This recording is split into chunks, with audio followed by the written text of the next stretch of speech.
everybody, and welcome to St Giles Parish Rooms. And I'm really, can you hear me? That's the first thing. Can you hear me at the back? Good.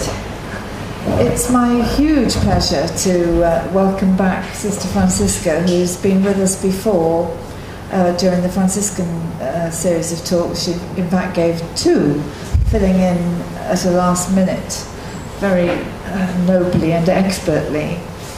And she also knows a huge amount about Celtic spirituality, so we hope that she's going to elucidate our notions of monastic, Celtic monasticism, some of which we've heard before about the disparate communities in the Northumbrian community and the Iona community, but anyhow, I don't want to steal your thunder, but it's a great pleasure anyway to welcome you, Sister Francisca. Thank you. It's always a good sign when you get invited back. You know, you think, well, it couldn't have been too bad the first time then. Georgie wants me to say a little bit about myself and my community.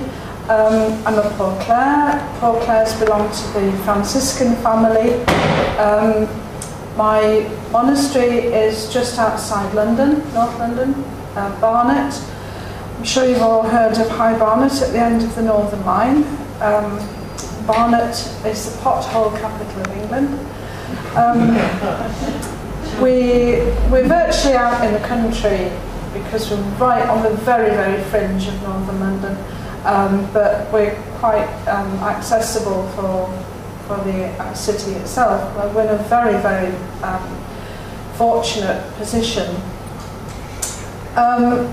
How I come to be here doing something like this when Paul Clare nuns don't normally go out of their monastery, I was given the opportunity quite a few years ago to do some serious research into early Celtic Christianity. For a long time I've been very interested in the links between the church in the far west in its earliest days and the church in the east. And first of all I did an MA, and I was offered the opportunity to do a doctorate. So I think I've picked up a little bit about the subject somewhere along the way, which I'd like to share with you today. Thank you very much for coming. I have a lot of reasons for always appreciating an invitation to Oxford. My family roots are here. My great-grandparents, I think, are buried in Paddington Quarry. So in a sense, it's a bit like coming home. So thank you very much for the invitation. Thank you very much for coming.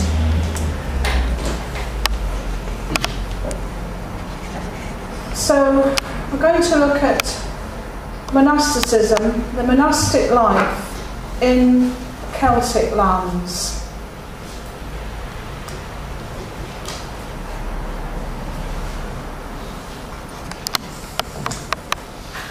The early church in... Can everybody hear this? The early church in Celtic lands, and by Celtic lands I mean Ireland, Northern England, Wales especially, I mean also Brittany, but we're sort of shading off a bit there, and Cornwall. I'm really going to talk mostly about Ireland and the north of England. The early church in those lands was very strongly monastic. So in this talk I'd like to look at the monastic movements in these islands in its beginnings, its motivation, its later development, perhaps a little bit about its archaeology and the importance that it had for society at large. But before we do that, we have to look at the wider world to see the context.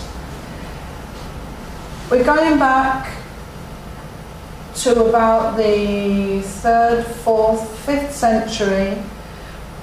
The system of church administration which existed throughout the Roman Empire at this time, it was primarily diocesan. The bishop, who was literally the overseer of his diocese, was based in the large cities of the Roman Empire. This is an artist's impression of Canterbury in England in its heyday as a Romano-British town. In these cities, it was the basilica that held the pride of place. It was a kind of meeting place. It was the equivalent of the town hall. It was an indoor market. It was a place for discussing business, legal matters. It was a courthouse, and it was an audience chamber. It all happened here.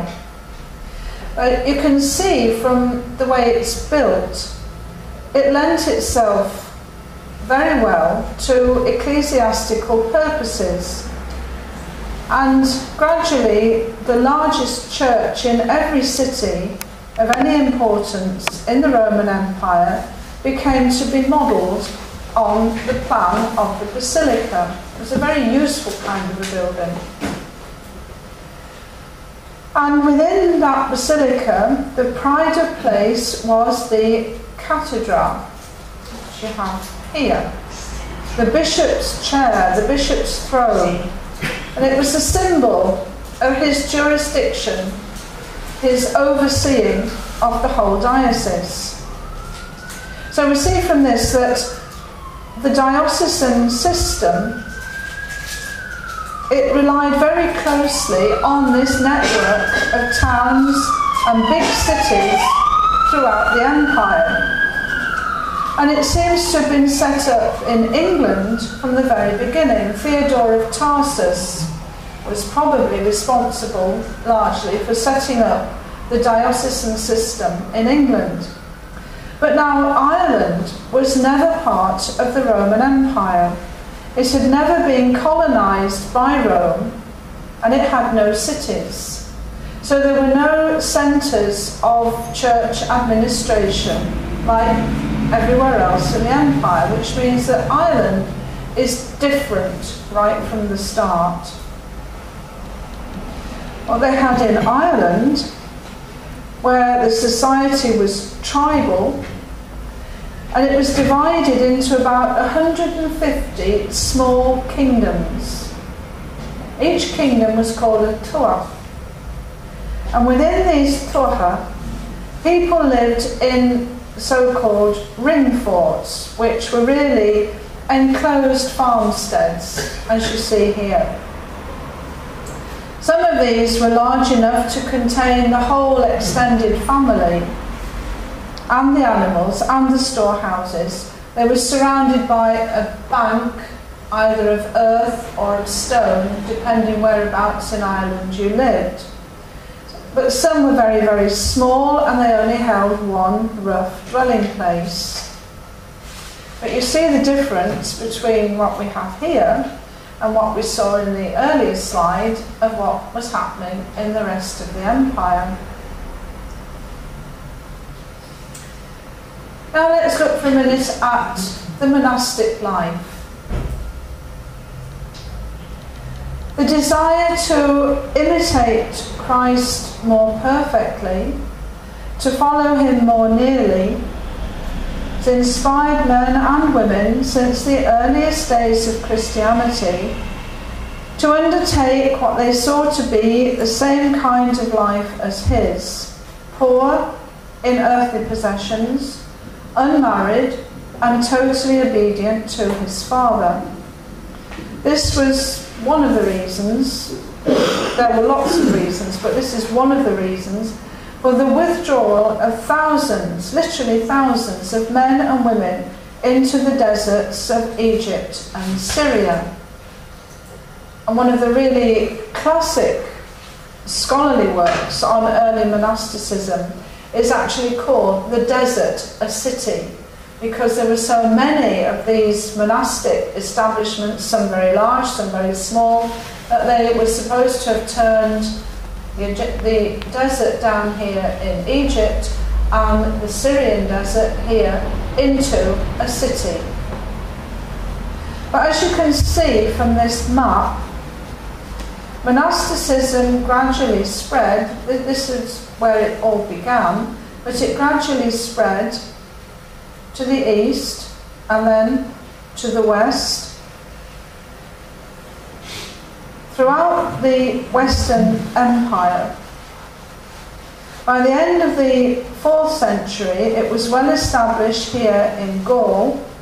From here, it spread to Britain and then to Ireland. You can see there were many routes by which it spread, and each of these centres had its own founder, its own founding saint, its own holy person. So by the time that Patrick set out on his mission to Ireland, and Christianity had already spread to Ireland before Patrick's day, he didn't convert Ireland single-handedly, as we're sometimes led to think. He was sent there to be the bishop to those already believing in Christ. So there were already Christians in Ireland before his day. But by the time he left, he left Gaul actually to go to Ireland, monastic life was pretty well spread throughout the empire.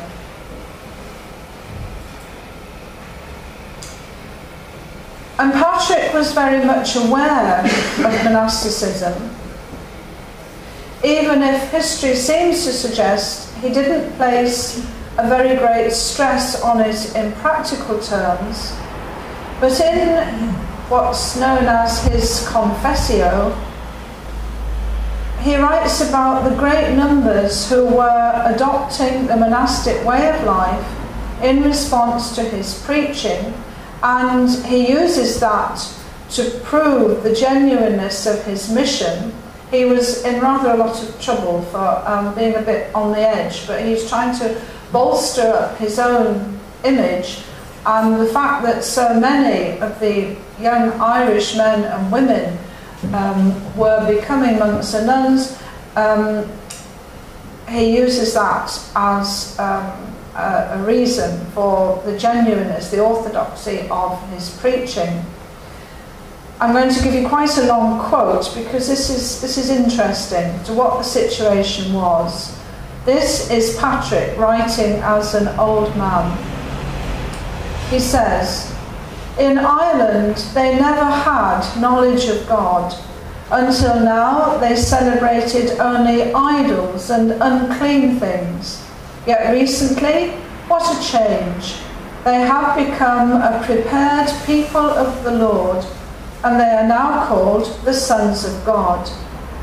And the sons and the daughters of Irish leaders are seen to become the monks and virgins of Christ. Indeed, on one occasion this happened. An Irish woman of noble birth, a beautiful grown woman whom I baptized, came back to us a few days later for this reason. She told us how she had received a divine communication from a messenger of God, which advised her to become a virgin of Christ and that she should move closer to God. Thanks be to God, 6 days after that, she avidly and commendably took up that life which is lived by all who are dedicated to God. This, of course, is not to the liking of their fathers, and they have to suffer persecution and false accusation from their parents. Yet despite this, their number keeps increasing, and we do not know the number of those born there from our begetting." So monasticism was taking off in a big way in very early Ireland. And the Eastern monastic ideal was brought to the West largely by the works of this saint, John Cassian. He was very popular, very influential in this part of the world, and he provided a powerful role model in Ireland Wales and Northern England. I think it's very interesting. The Insular Church in Ireland, Wales, England, Cornwall, they recognise John Cassian as a saint. He appears in early Irish lists of saints as Saint John Cassian. And the Orthodox Church recognises him as Saint John Cassian the Roman. But the Western Church generally has never canonised him. He was recognised as being semi-Pelagian, that's a bit on the fringe, and his theology was rather suspect. But I see him as a very interesting link between the Church of the East and the Church of the Far West. But he wasn't the only one. St. Martin of Tours, the soldier whom, according to legend, saw a poor beggar man, he ripped his soldier's cloak in half, gave half to the beggar, and had a dream that night in which the beggar revealed himself as Christ.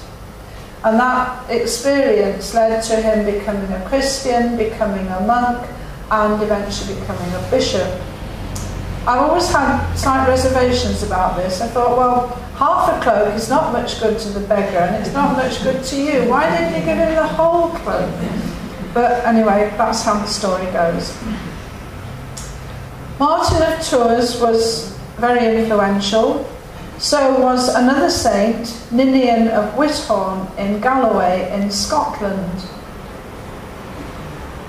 Saint Enda went to study in Whithorn, and then he went back to Ireland to found his own monastery on Inishmore in the Aran Islands off the coast of Galway, giving Ireland what was probably its first indigenous monastery. There were saints like Caddoc and Gildas on the Welsh side of the Irish Sea. They inspired Finian, who built up Clonard into a thriving monastic establishment. But although the inspiration had come from the East, there were big differences. There were no physical deserts in Celtic lands like there were in Egypt and in Syria. So the monk or the nun withdrew into the hills, the woods, the mountains, and the offshore islands. And the desert in the ocean became a kind of stock phrase in early writing. They went out to the islands to seek solitude. They had no sandy desert, but they had the ocean, and within the ocean there were the islands where they settled. In doing this, they were in imitation of Christ, who is portrayed so often in the Gospels as going apart from the company of people to be with his Father in prayer. This slide is of Inishbofin, off the coast of Galway, on the absolute west of Ireland. As they say there, next parish is America. Inishbofin, it means the island of the white cow.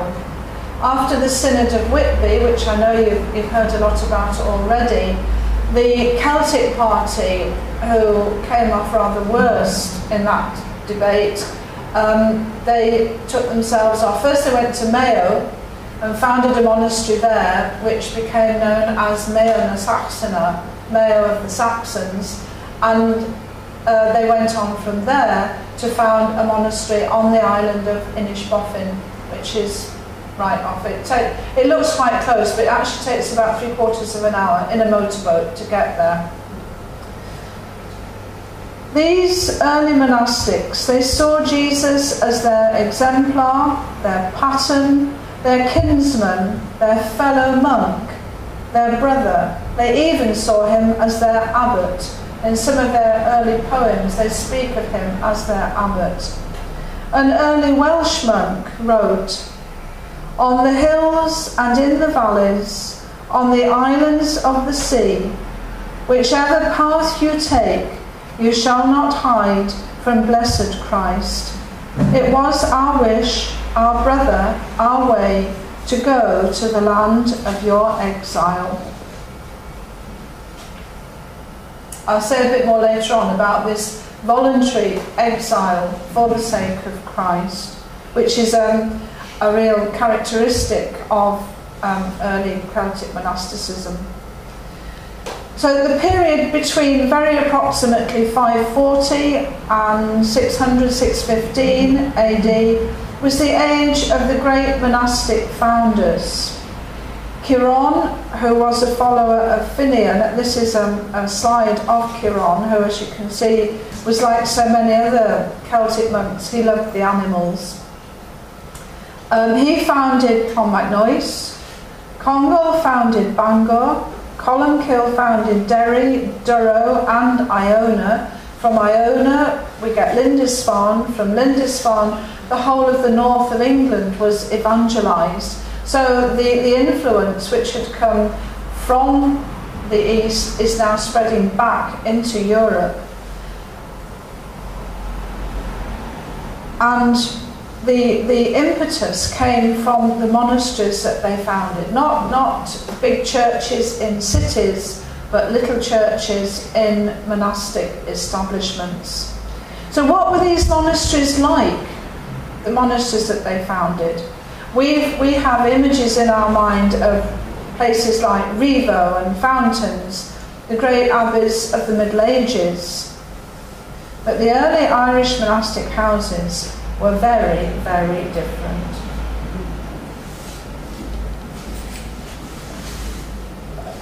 You can see from this rather stylised drawing how the ring fort, which was the basis of early Irish secular society, adapted itself perfectly to monastic living. Here we've got, I can find the cursor, here we've got the church, and often if it was a big monastery there would be more than one church, there would be maybe 2 or even 3. You've got the high crosses, about which I'm going to say more later. You've got the round tower, which was very important, and then you've got the monks' huts, the little beehive huts all around, all within this same enclosing wall. So it's the secular ring fort, but transposed into a monastic setting. It gives us a blueprint for monastic life which is very different from the great Benedictine and Cistercian abbeys of the later Middle Ages. As I say, they're probably what give us our mental picture of what monastic life should be like. Well, that's the drawing, and this is the reality. This is Clonmacnoise, founded by Ciaran. Impressive even in its ruins. This is Clonmacnoise as it is today. You see there's the enclosing wall, the round towers, the churches, of which there were several, and here and there the high crosses. And what are gravestones here originally would have been the huts of the monks. When I was there one time, there was a lady called Heather King, who was a very famous archaeologist, and she was actually doing some digging. She said, we can't, although we would love to excavate and find the remains of those monks' huts, but of course we can't do it because it's consecrated ground now. There were so many burials there. But she was looking sort of outside, I think it was over here that she was, trying to find the foundations, the remains of the beehive huts belonging to the monks.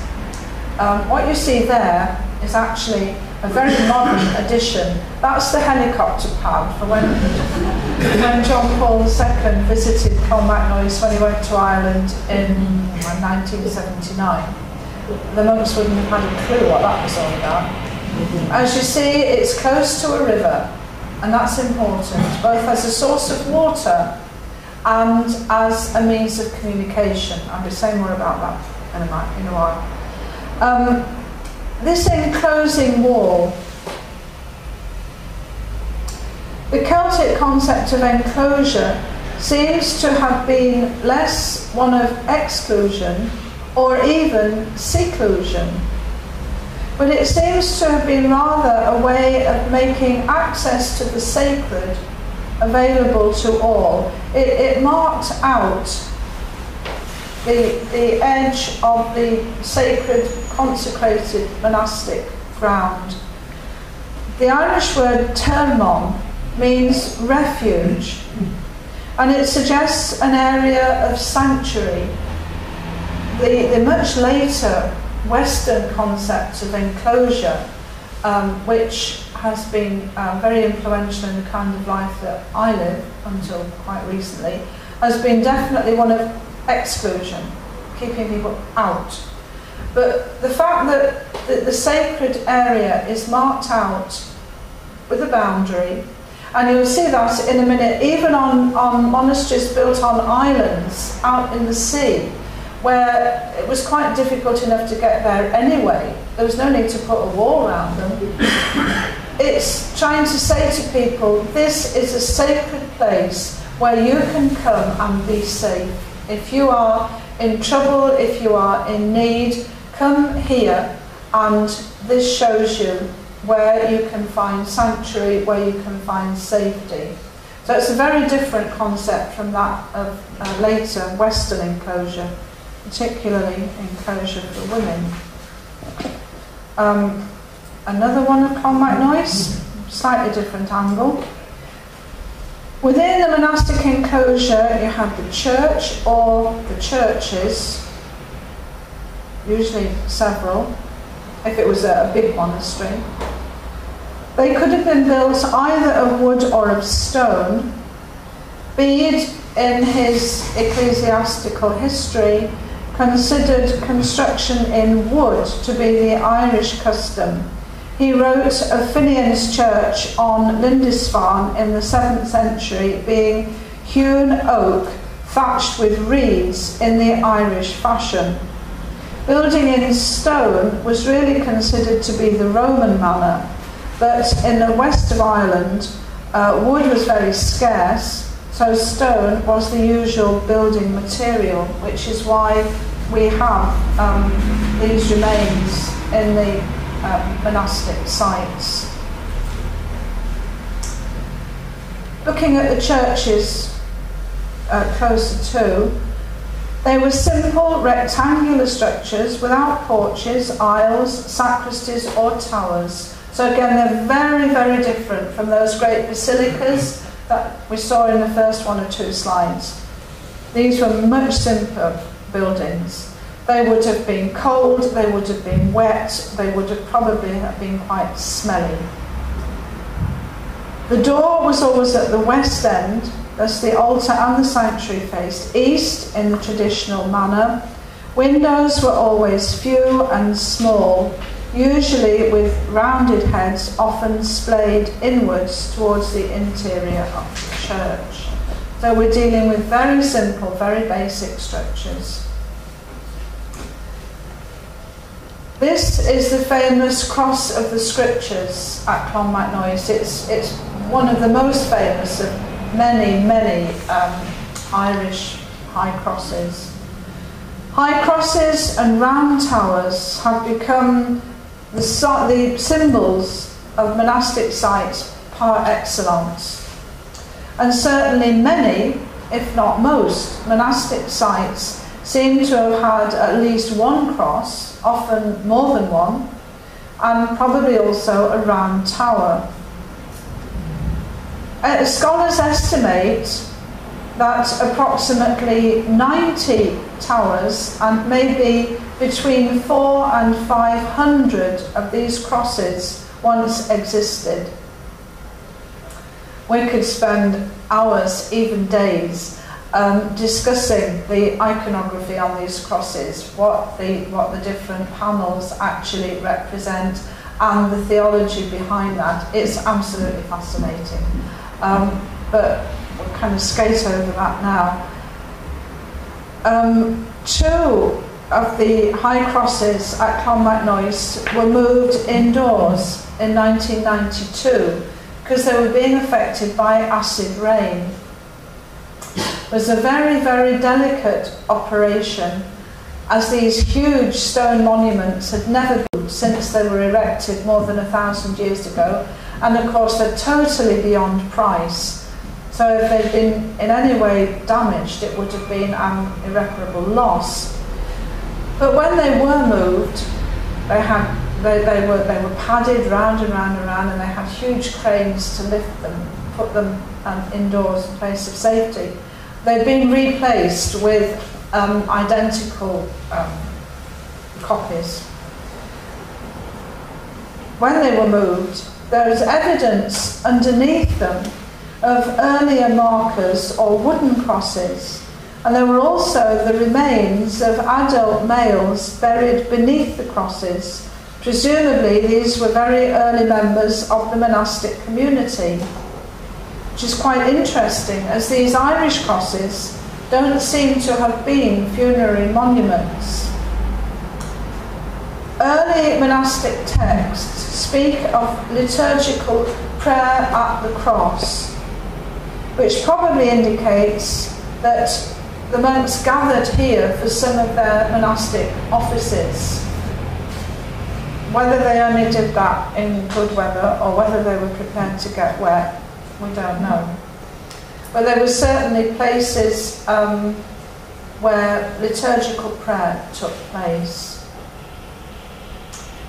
And then round towers, which even now dot the Irish landscape. The name for a round tower in Irish is the House of the Bell. And although their function has been much discussed and hotly debated, they were probably originally built as landmarks for travellers. Remember, we're going back into the time when it wasn't fields round about, it was woodland. There were no roads apart from the tracks. People didn't have maps or sat-navs. If you were travelling from one monastery to another, the only guide you had was probably the round tower sticking up above the trees. So that was probably their original function. They were a landmark for travellers. They were an elevated point from which the monastic handbell, which you see here, was rung to signal to monks working at a distance away from the monastery and to people in the neighbourhood that it was time for prayer. The monk would have climbed up the staircase inside the tower, leaned out of the little window and rung the metal bell, which would carry for a long way, and the monks round about, if they were working in the forest or whatever, they would know it was time to come back to the monastery for the next part of the divine office. Travellers round about would know that was what was going on. I lived in a monastery once where we changed the time of ringing the bell. Previously it had been at a set time in the morning, a set time in the afternoon. And we thought, well, this was a bit pointless. It was much more sensible to ring the big bell in the tower when we were actually going to the chapel to pray the divine office.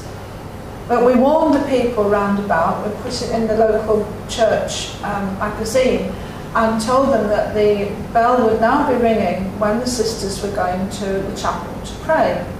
And we had different responses from different people. One of the most interesting was from a little lady that lived quite close, and she said, "Thank you so much for telling me that the bell would ring at a different time, as I rely on that bell to take my pills." So you see, different functions for different people.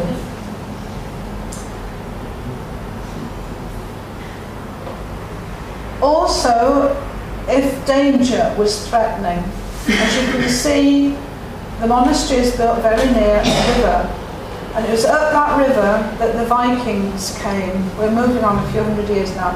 Up that river that the Vikings came and sacked the monasteries. To warn the people round about, the monks climbed up the tower and rang the bell, and they took refuge there. which was actually the most stupid thing they could have done, because when the Vikings arrived, they lit a fire at the bottom, and the fire just went whoosh straight up like up a chimney, and they were killed. They were used as refuges in time of attack and repositories for relics and church treasures. There's a text which is known as the Annals of the Four Masters, and under the year 948 it records the House of the Bell, that's the round tower, of Slane, was burned by the foreigners, that's the Vikings, with its fill of relics and distinguished persons, together with the reader of Slane and the crozier of the patron saint, and a bell, the very best of bells. Round towers also became status symbols, as did high crosses.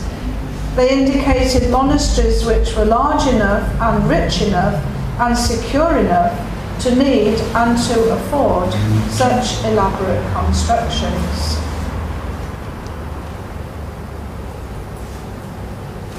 But not all monasteries were big places like Clonmacnoise. There were many descriptions in early Irish and Welsh poetry of what the ideal monastic site was thought to be like.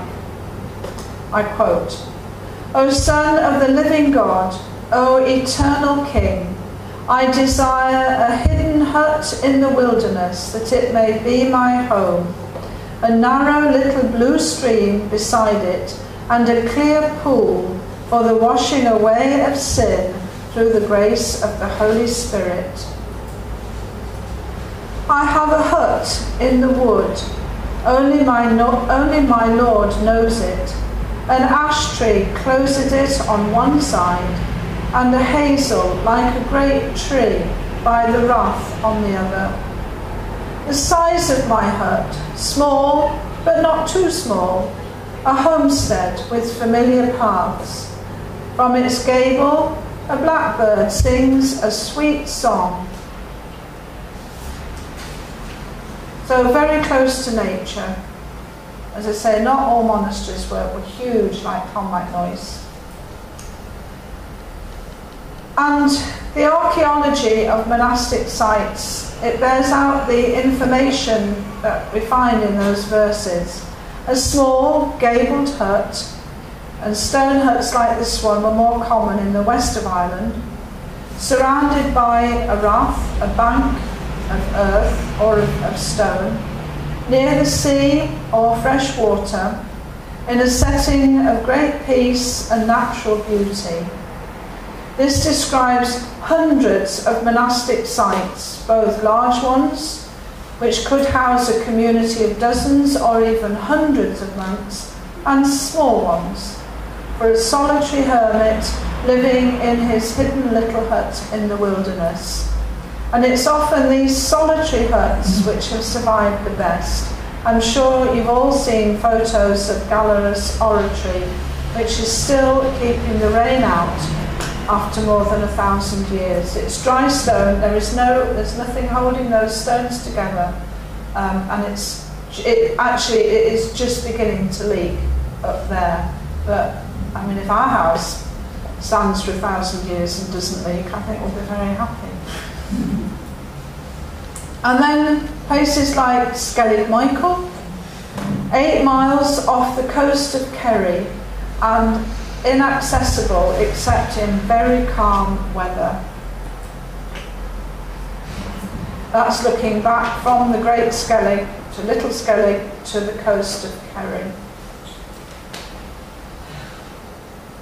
That's sailing past Little Skellig, which, as you can see, it's a bird sanctuary. It's one of the greatest bird sanctuaries around our coast, looking towards Skellig Michael, which is where the monastic settlement is.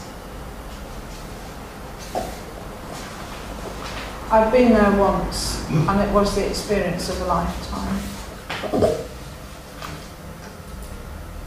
That's looking down, where you can see the monastic establishment. the wall, the surrounding wall, which heavens above they don't need there, and the beehive huts. Again, these have been restored fairly sympathetically, but we don't know exactly what they were like originally.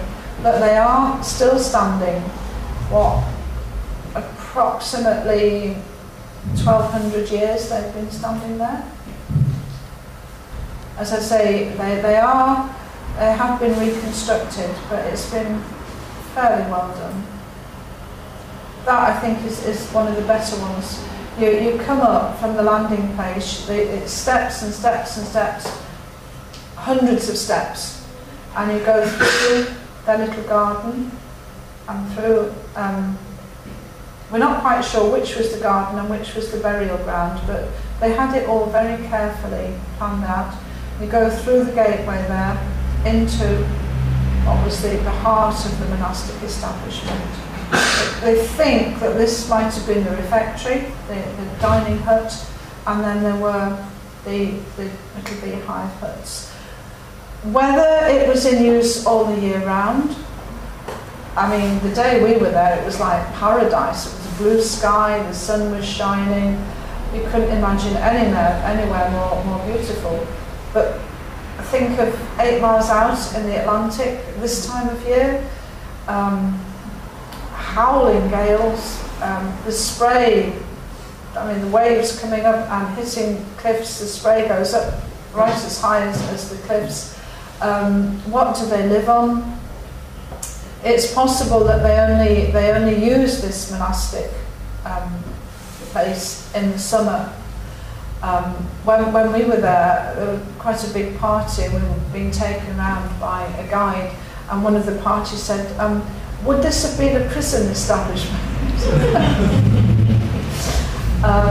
So you can't imagine anywhere more lovely on a beautiful summer's day, but I would imagine in the midwinter it's very, very bleak.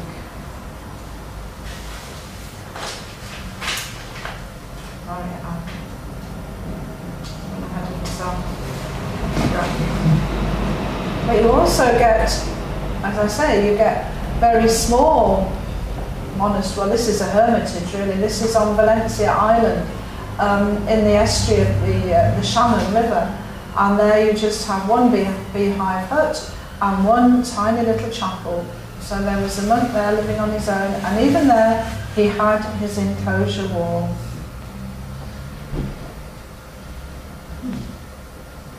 Archaeology reveals that hermits and ascetics chose secluded and solitary places for their huts, where their lives of prayer and contemplation could be pursued without distractions. Larger, more important monasteries were often deliberately located close to main communication routes, either by sea or by land. St. Cronan of Roscrea moved from the seclusion of his small monastic home in Monahincha, which is 2 miles outside the town, to found what came to be a large and very important monastery on what was one of the 5 great roadways of ancient Ireland. And around this monastery, the town of Roscrea eventually developed. He gave as his motive for moving from Solitude into a much busier place: I will not be in a desert place where guests and poor people cannot easily find me, but I will stay here in a public place. So it was recognised that ease of access to a monastery was quite important. A very large monastery had important sociological functions in the cultural setting of its day. It offered fosterage to the children of the upper social classes. That was very important in early Irish society. The sons and the daughters of noble families didn't grow up in their own family. They were sent to another family of equal rank, and they grew up there. They were fostered out. It offered education to scholars of all ages, many of whom came from abroad Bede tells us how hospitable the Irish monks were, how they welcomed scholars from England and from all over Europe. The monks fed the poor and the beggars. They offered liturgical and sacramental life to the faithful devout. They offered spiritual direction to the more devout. They offered hospitality both for the rich and the famous, and for less important people who were seeking retreat, maybe sanctuary in time of trouble or in warfare. I think you get quite a good idea there, just the setting. Here we've got monastery with the church, the high cross.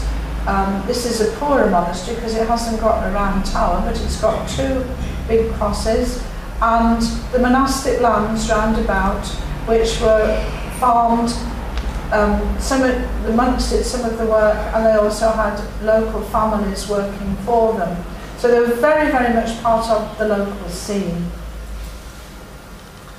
A large and important monastic house had need of craftsmen and tradesmen, other skilled workers in metalwork and stone, and they provided the patronage for these arts. A monastery was also a kind of a bank where people could leave treasures or even leave their own livestock and stocks of corn for safekeeping. I'm deliberately not saying anything about the beautiful gospel books because I know you've already had a far greater expert than me to talk to you about those, so I'm leaving that. Reckon that you probably know all there is to know about early Irish manuscripts and gospel books. There was more travel by water, both along the coasts and along the inland waterways, than there would be nowadays, because major rivers gave important access. The land, as I say, the land was then covered by forest. It was much more difficult to travel by land than it was to travel by water, either by sea down the coast or by river inland.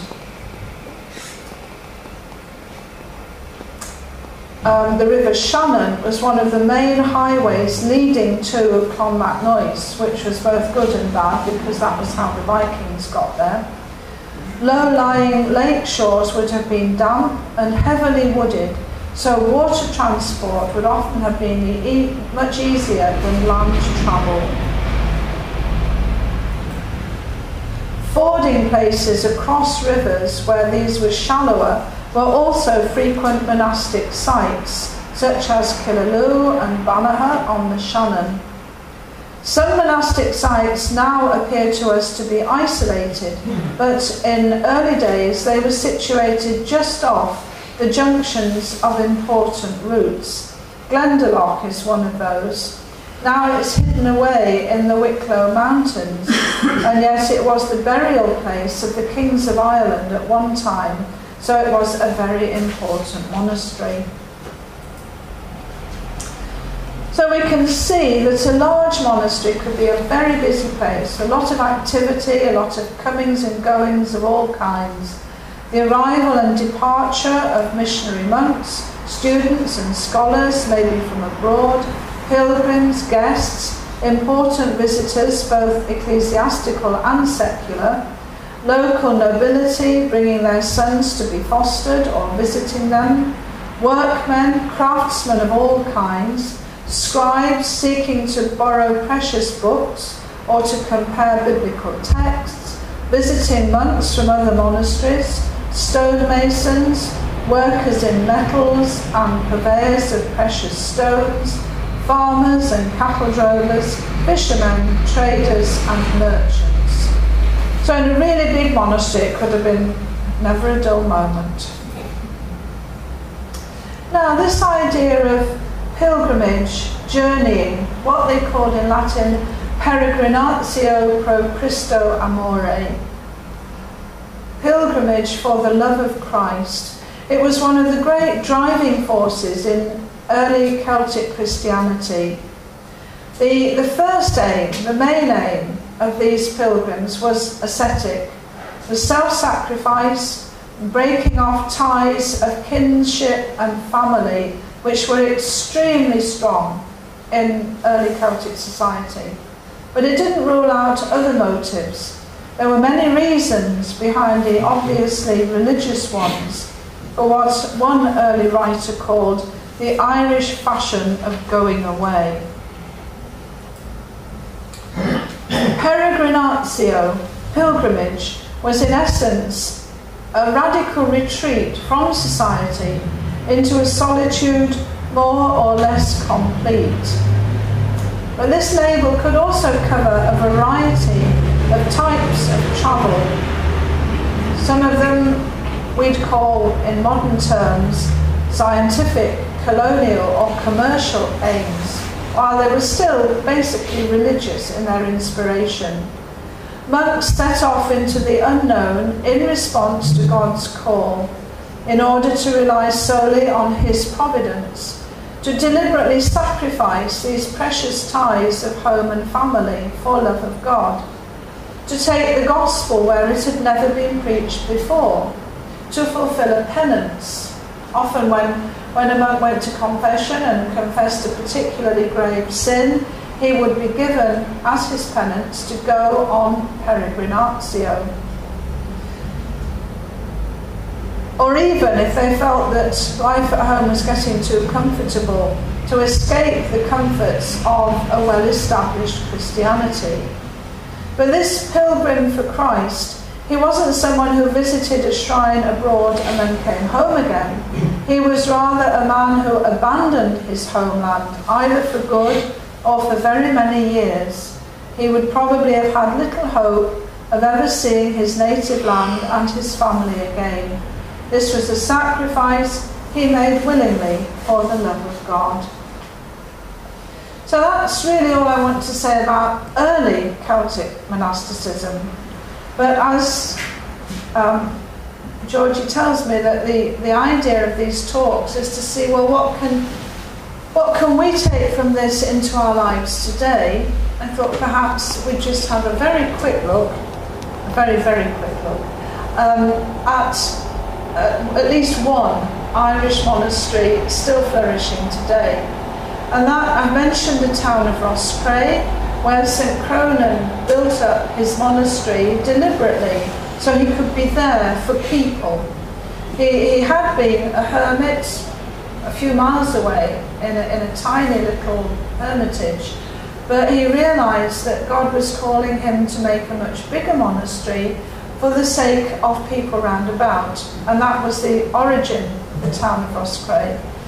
This is the Cistercian monastery, which is just outside that same town of Roscrea today, and which is a centre for people coming on retreat, on pilgrimage, for spiritual direction, for help of all kinds, some of it quite practical. It's a real centre for the Irish travelling people to come when they need help. It's unusual in Cistercian architecture because it has a spire. Normally Cistercian abbeys have a tower, but when they were actually building the church, they realised that the foundations wouldn't take a tower, which would be heavy. So they built this particularly beautiful, slender spire. And I was told a story to illustrate monastic obedience. When this spire was in the building, which would be like 150 years ago, the abbot of the time was going around to inspect the building, and he said to the monk in charge of building the spire, he said, "That rope looks frayed to me." He said, "It's dangerous." He said, "Put a new rope in there."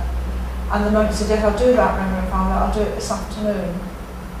But before the afternoon, that rope broke, and it actually killed the monk who said he would renew it in the afternoon. I'm not sure what that says about God, and I'm not sure what it says about the abbot, but it was passed on to me as an example of monastic obedience. This is the church. That's the apse, that's the sacristy, the chapter room, the monks' dormitory above, all within the monastic enclosure. Just behind that hedge is the monks' cemetery. That's the monks at their prayer, the divine office, the liturgy of the hours, the prayer of the church. This particular house has made foundations all over the world. That's one at Nunraw in Scotland, made in 1945, I think. This is Bolton Abbey, a few miles away in Ireland, where they were offered a property to make another foundation in 1965. And this is Tarawara in Australia, where monks went out from Roscrea in the early 1950s. So Celtic monasticism is still alive and well today, and it has roots that go right back into the very early past. This is a monk called Engus, who wrote a very famous martyrology in verse. I think he actually had more clothes on than he has in his slide. But he is famous for writing the first martyrology in verse, probably the first Christian martyrology in verse, and certainly the first piece of verse in early Irish, in the Irish church. And this is a prayer which is typical of the spirit that was behind Celtic monasticism. 3 wishes I ask of the king when I part from my body. May I have nothing to confess, may I have no enemy, may I own nothing.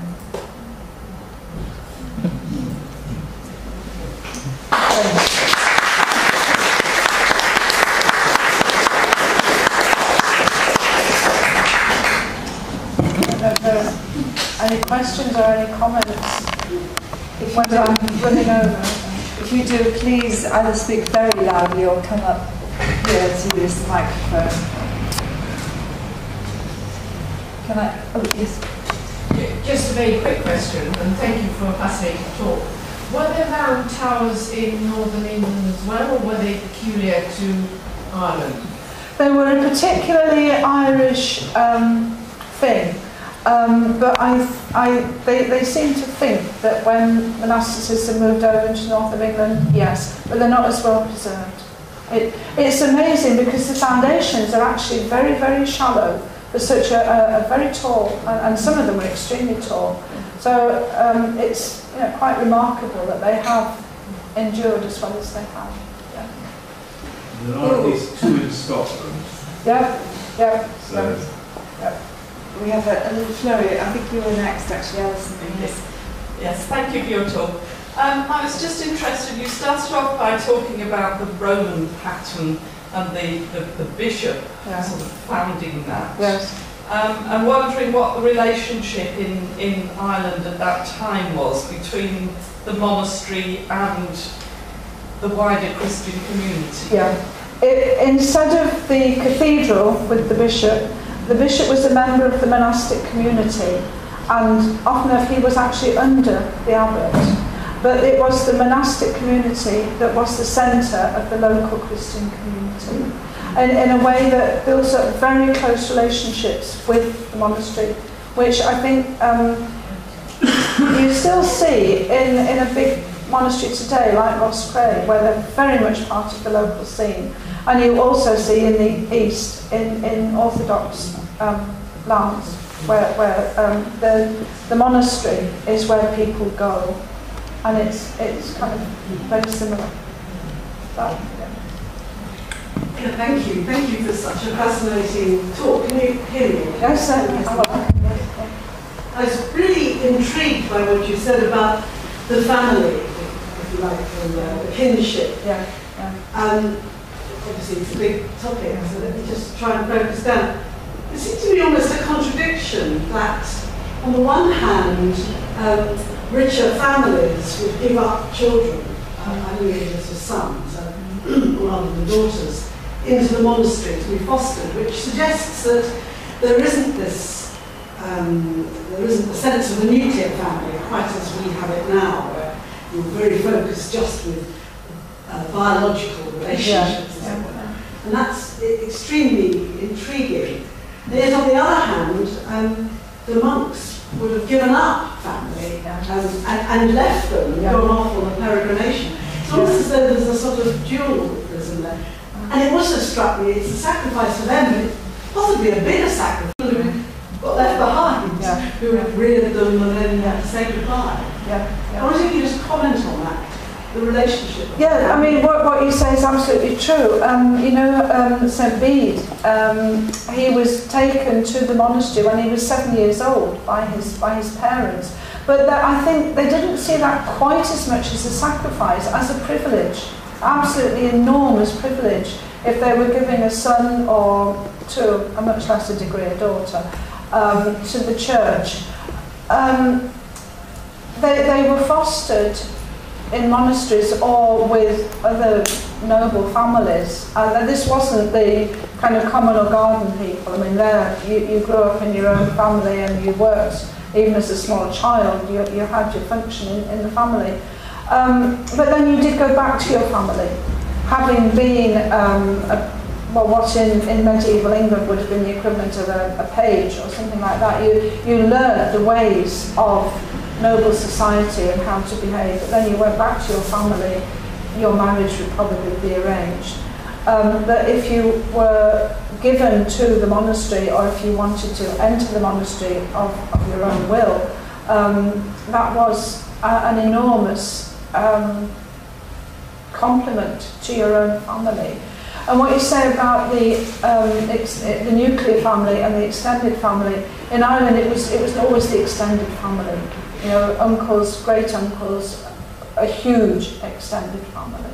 Yeah. I mean, yeah, I could say a lot more about that, but does that answer the question? Yeah, thank you.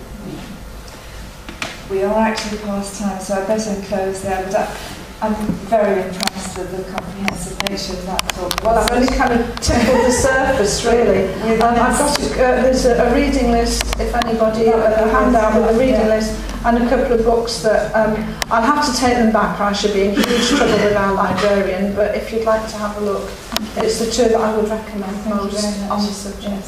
Yes. Thank you very much for being such an interesting book.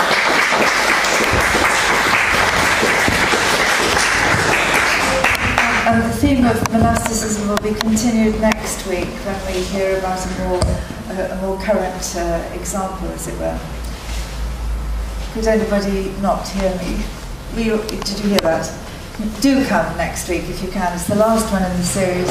It's been extremely well attended, and I'm most grateful to you for supporting it.